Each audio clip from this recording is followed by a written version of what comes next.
Olá, saudação de paz para você, sejam todos bem-vindos ao meu canal. Evandro Moretti aqui para mais um tema da fé cristã com bom senso. Hoje eu vou falar para vocês um texto, talvez um dos mais reveladores da fé cristã.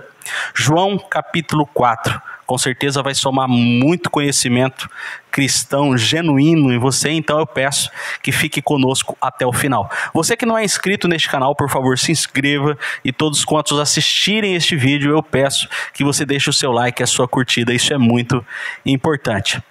Vamos lá, João capítulo 4, vou ler apenas a partir do versículo 20, que diz assim: Nossos pais adoraram neste monte, e vós dizeis que é em Jerusalém o lugar onde se deve adorar. Disse-lhe Jesus: mulher, crê-me que a hora vem, em que nem neste monte, nem em Jerusalém adorareis o Pai.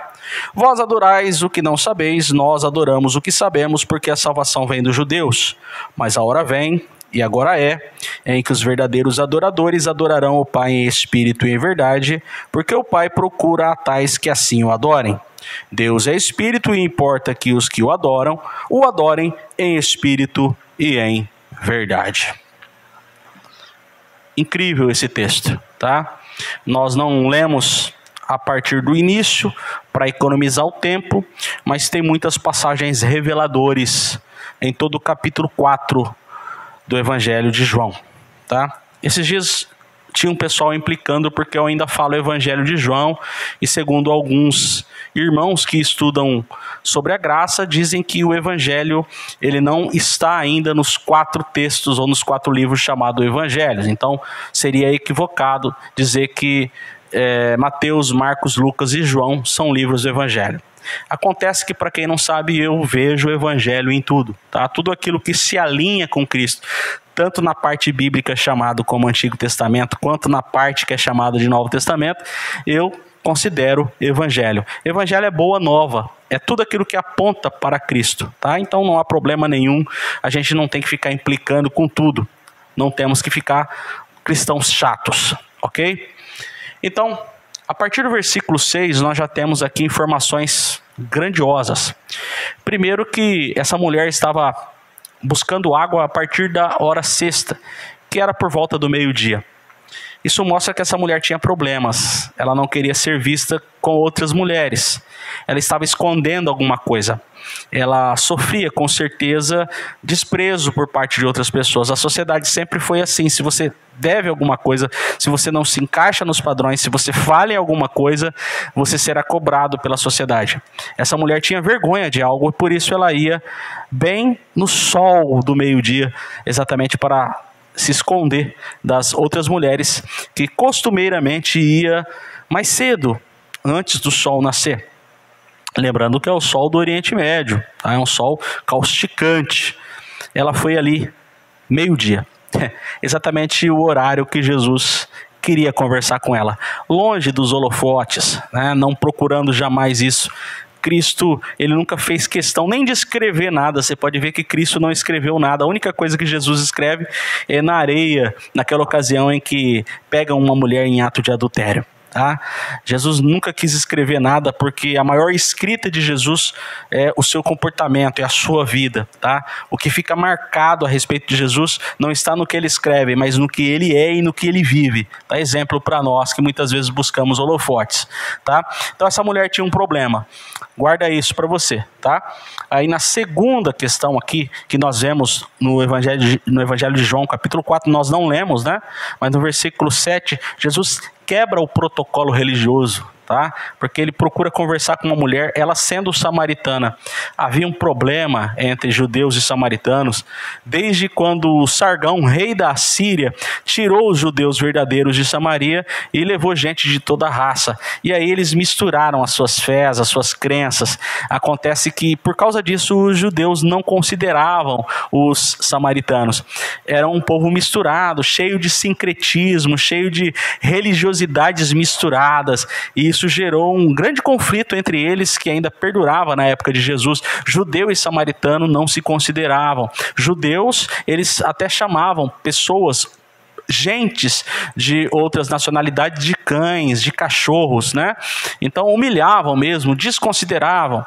Mas Jesus quebra o protocolo religioso. Jesus veio mostrar que evangelho não tem protocolo, evangelho é vida, é humildade, é relacionamento. O evangelho não desconsidera as pessoas, o evangelho não tem pedigree. Tá? O evangelho coloca as pessoas sempre no mesmo nível, dá consideração ao ser humano, ao indivíduo. Jesus quebra o protocolo da religião e puxa assunto com uma mulher samaritana. Ela até estranhou, como tu, sendo judeu, procura conversar com uma mulher samaritana. Até ela estranhou. Tá? Na sequência do texto, ali no versículo 10, Jesus mostra boa vontade para com uma mulher samaritana. Tá?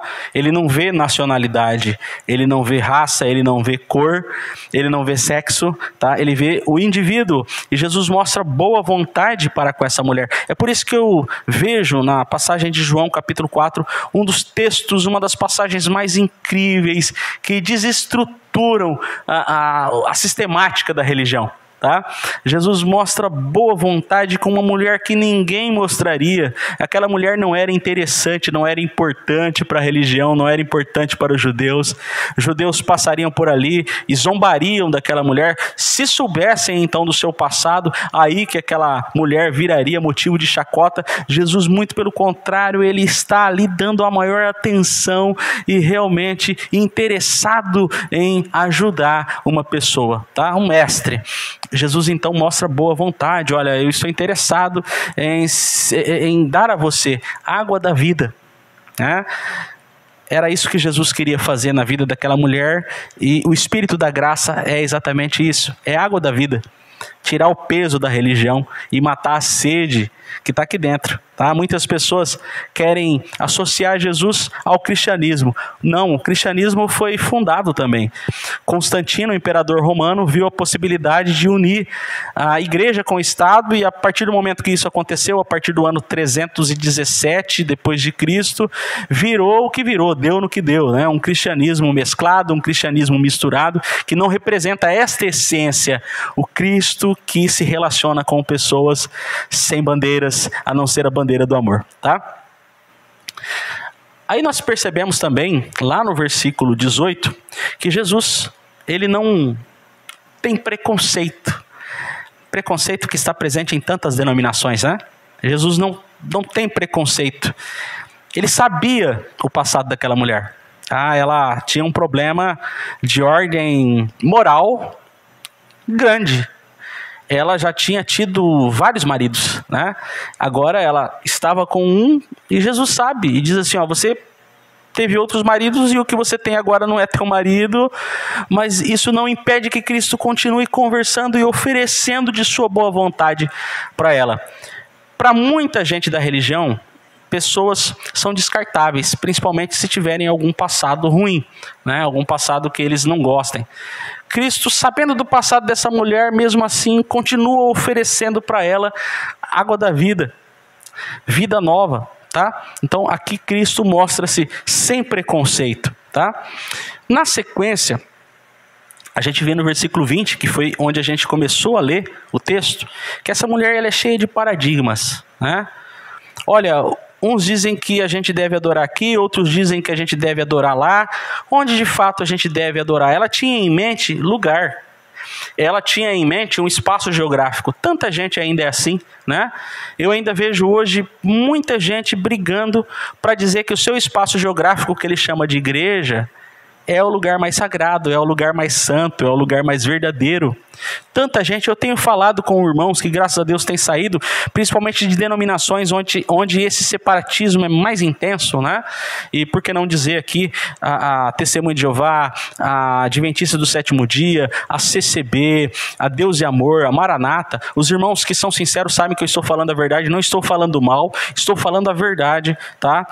E não estou falando da igreja, que são pessoas, né, que estão em toda parte, mas estou falando da denominação, tá, que incorpora em seus sistemas muito do que o líder determinou, muito do que os irmãos que fundaram determinaram, e Cristo não tem nada a ver com isso. Cristo não fundou nenhuma denominação, mas essas denominações que eu citei, né, Testemunho de Jeová, Adventistas do Sétimo Dia, CCB, Deus é Amor, Maranata e outras mais por aí, só estou dando exemplo. Tem muito separatismo, muito desse negócio de dizer aqui que é a salvação, e não, a salvação não está no lugar. Jesus já deixou isso bem claro, e quantas pessoas ainda não entenderam? Tanta gente ainda depende de um lugar. Olha só, se você gosta de um lugar, você pode ir, mas leve o seu cérebro junto. A gente está sempre dando esse conselho aqui, porque muita coisa, mas muita coisa mesmo dentro do sistema religioso, não tem nada do evangelho, não tem nada de Deus. Essa mulher era cheia de paradigmas, ela ainda tinha isso, ela tinha essa dúvida, qual que é o lugar certo? Jesus então responde para ela, olha, versículo 23, versículo 24, antigamente, né, vocês, samaritanos, não sabiam que adoravam, os judeus até que sabiam, né?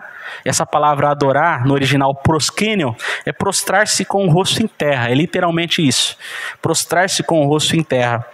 Era gestual, além de ser gestual, era em algum espaço geográfico estabelecido. De alguma forma as pessoas tinham que migrar até Jerusalém para adorar. Então estava ligada, a palavra adoração estava ligada a um gesto de você dobrar-se, de você ajoelhar-se, e estava ligada a um lugar.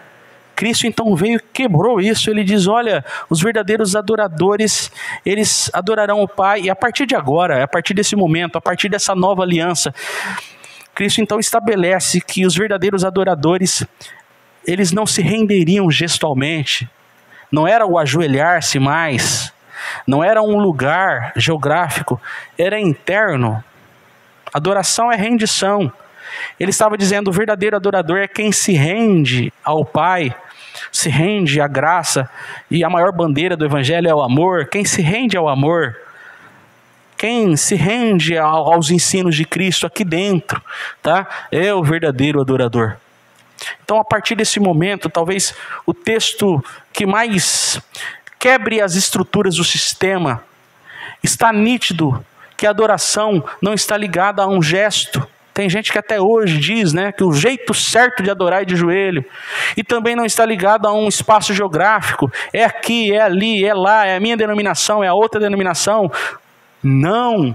Desde sempre foi assim. E isso está no texto há tanto tempo, mas infelizmente distorceram tudo para que as pessoas ainda dependam de um lugar, ainda dependam de um sacerdote, ainda dependam de um gesto de colocar-se de joelho, quando na verdade tudo isso é desnecessário. Se você quiser colocar-se de joelho, coloque-se, mas isso não te faz mais justo diante de Deus, porque você não é justificado por um gesto, você é justificado por Cristo, e isso definitivamente está feito, está consumado.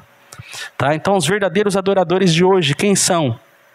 Podem estar num lugar, podem se encontrar num lugar, podem não se encontrar num lugar.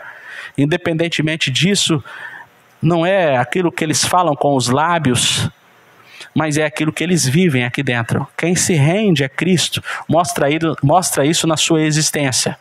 Não necessariamente frequentando um lugar ou não, né? E o verdadeiro culto que Jesus demonstrou acontece dentro. O verdadeiro culto a Deus não acontece do lado de fora, isso está quebrado. O verdadeiro culto a Deus acontece do lado de dentro. É no interior que a gente se rende, quando a gente coloca em prática os ensinos de Cristo. Tá certo? Então que essa palavra magnífica, ela fique dentro do nosso ser e se transporte para o nosso dia a dia.